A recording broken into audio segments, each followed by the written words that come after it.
Hello friends, welcome in this class इंसानस प्रोबायोलॉजी। तो हम आईसीएमआर पार्ट ए को डिस्कस कर रहे हैं और अभी तक हमने टोटल 40 क्वेश्चन को डिस्कस कर लिया है। अब इस वीडियो में हम 41 टू 45 तक डिस्कस करेंगे और इसके बाद एक और वीडियो है। उस वीडियो के बाद आपका पार्ट ए आईसीएमआर 2022 खत्म हो जाएगा। देखिए, among the data collected from the clinical study in diabetic patient, which of the following is not a scalar variable. यहाँ पे क्या पूछा है, एक तो नॉट और दूसरा है स्केलर वेरिएबल। पहला है नॉट, दूसरा स्केलर वेरिएबल। तो हमको पहले ये पता चल जाए कि स्केलर वेरिएबल होता क्या है, तो हमें बहुत ही ज़्यादा आसान होगा ऑप्शन को एलिमिनेट करके सही ऑप्शन तक पहुँचने पे।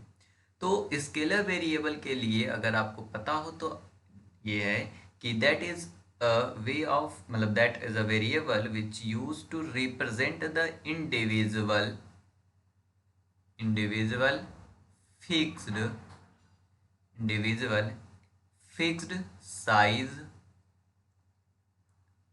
Size data object.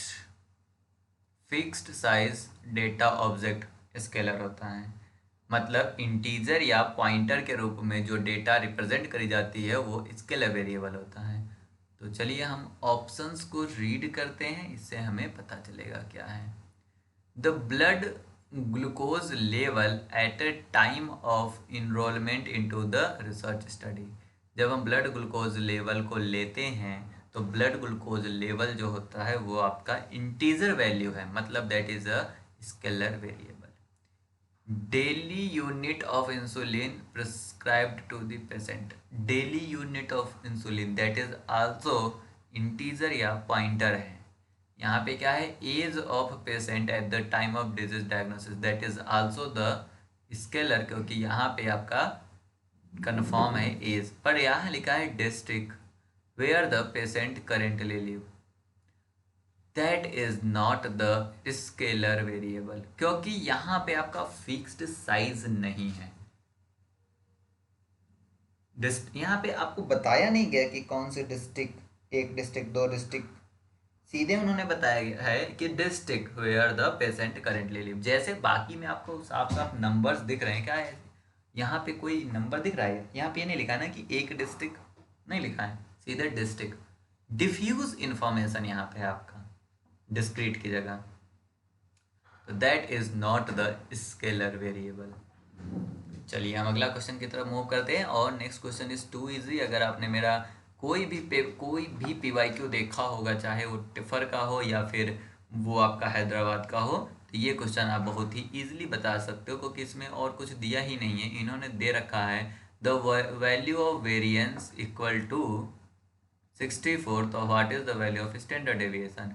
मैंने जब भी ये पढ़ाया है मैं बता चुका हूँ कि स्टैंडर्ड डेविएशन एसडी में और वेरिएंस में क्या रिलेशन होता है। SD equal to root under variance, और रूट अंडर वेरिएंस आपका रूट अंडर में कितना जाएगा 64, और 64 को बाहर निकालेंगे आपका आएगा प्लस माइनस 8, तो स्टैंडर्ड डेविएशन यहाँ पे क्या आ गया 8। Option number A 8 is the correct answer. ये क्वेश्चन और भी सरल था। किसी बच्चे ने हमसे कमेंट में करा था कि सर आप स्टैट्स थोड़ा बता दीजिए।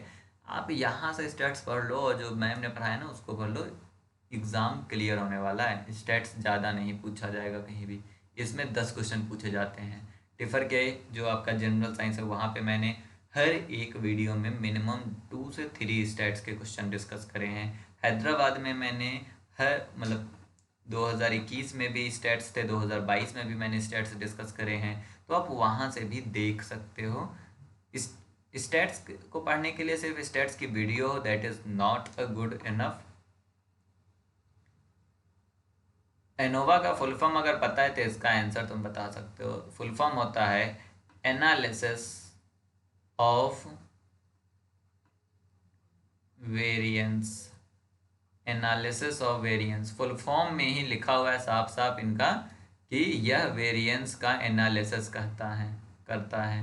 तो ANOVA is the statical technique which is use to test which one of the following, which is use to test equality of the variances. अगर आपको फुल फॉर्म पता होता है एनोवा का तो आप इसका आंसर सिंपली लिख सकते थे, क्योंकि अनोवा क्या करता है, आपका टेस्ट करता है डिफरेंस अमॉन्ग 3 और मोर पॉपुलेशन मीन। हम अनोवा यूज कब करेंगे, ये भी एक क्वेश्चन पूछा जा सकता है। अनोवा हम तब यूज करते हैं जब हमें ये चेक करना होता है, test for difference, DIFFERENC, difference among 3 और मोर पॉपुलेशन। अगर 3 से कम है, 2 है, तो हम क्या करेंगे, स्टूडेंट टी टेस्ट यूज करेंगे। और अगर 3 है तो हम क्या करेंगे, अनोवा यूज करेंगे। अनोवा क्या होता है, एनालिसिस ऑफ वेरिएंस। तो क्या पता करता है, क्या टेस्ट करता है, इक्वालिटी ऑफ वेरिएंस करता है। इससे सरल क्वेश्चन तो हो ही नहीं सकता स्टैट्स का। चलिए अगला क्वेश्चन देखते हैं। The researcher has assessed the data pertaining the health expenditure of the individual if each value of this data series is multiplied by 10। तो मीडियन क्या होगा, देखो फॉर एग्जांपल अज्यूम करो तुम कि कोई वैल्यू, मतलब कोई डेटा है, डेटा सीरीज है XYZ PQR, ये डेटा सीरीज है। इस डेटा सीरीज में मैंने क्या करा, मीडियन पता लगाया। एक और कर दो PQRS, इसमें हमने मीडियन पता लगाया, that is the median value.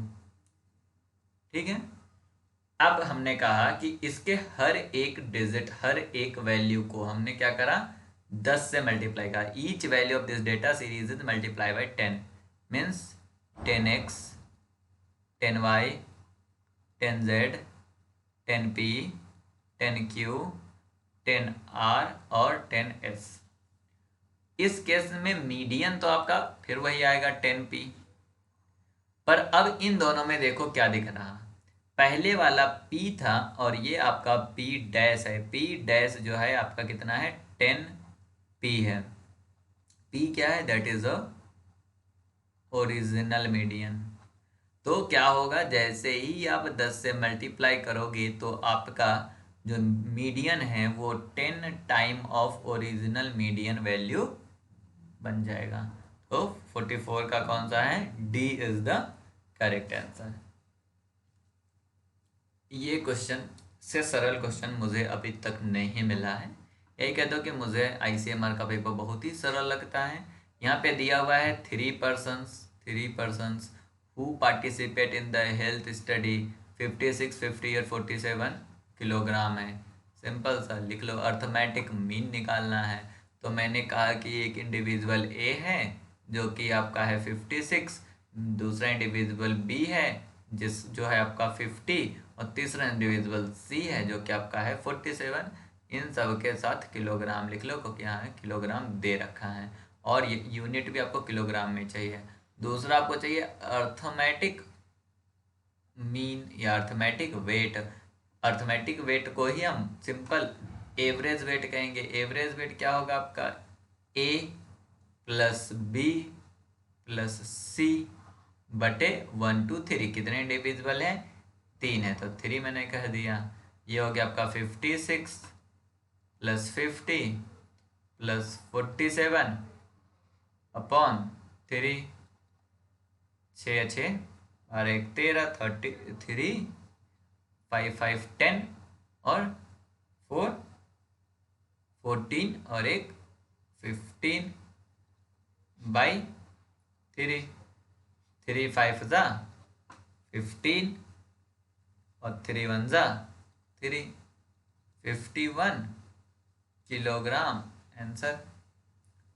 51 kilogram answer. पता है इसको बिना न्यूमेरिकल के भी ना सॉल्व कर सकते हो अगर तुमने अपनी खुद के नंबर्स कभी देखे हो ध्यान से। तो यहाँ पे देखो इन्होंने क्या करा है, 47 है और 50 है और 56 है। ठीक है। अब 50 से 47 के बीच में कितने का गैप है? 3 का। और इनके बीच में कितने का गैप है? 6 का। अगर यहीं पे हम 50 की जगह 41 कर दें तो ये कितने का गैप हो जाएगा इन दोनों के बीच में? 47, 48, 49, 50 और 51 मीन्स ये आ जाएगा 4 का गैप। और 51 से 56 में 52, 53, 54, 55, 56 इनके बीच में 5 का। अगर हम यहाँ पे क्या कर रहे हैं, 47 में 4 जोड़ रहे हैं तो 51 आ रहा, और इसमें अगर हम 5 जोड़ रहे हैं तो 56 आ रहा। तो मीडियन वैल्यू इन तीनों में कौन सी है? यही आएगी ना, जो मीडियन वैल्यू है that is the average in तीनों में। बाकी सही से आप ऐसे निकाल सकते हो। Thank you for watching this video. Share video with your friend. अगर आप हमारे कंटिन्यूअस व्यूअर हैं तो thank you for coming, and अगर आप न्यू हैं तो चैनल को सब्सक्राइब करके बेल आइकन को हिट कर लीजिए, क्योंकि इसके ऊपर बहुत ही सही से हम CSIR के एप्टीट्यूड की वीडियो डाल रहे हैं। टिफर की वीडियो बहुत ही जल्दी शुरू होने वाली है। जैसे ही ICMR एग्ज़ाम ख़त्म होगा then I will come with the TIFR video, that is TIFR video जिसको बोलते हैं, TIFR Tata institute for fundamental research. वो आपका इंटीग्रेटेड PhD और MSc और PhD के लिए एग्ज़ाम कराती है। तो अगर आप BSc में हैं तो भी यह चैनल आपके लिए बहुत यूज़फुल है, और अगर आप MSc में हैं तो ये चैनल आपके लिए रामबाण है for your PhD admission. Thank you.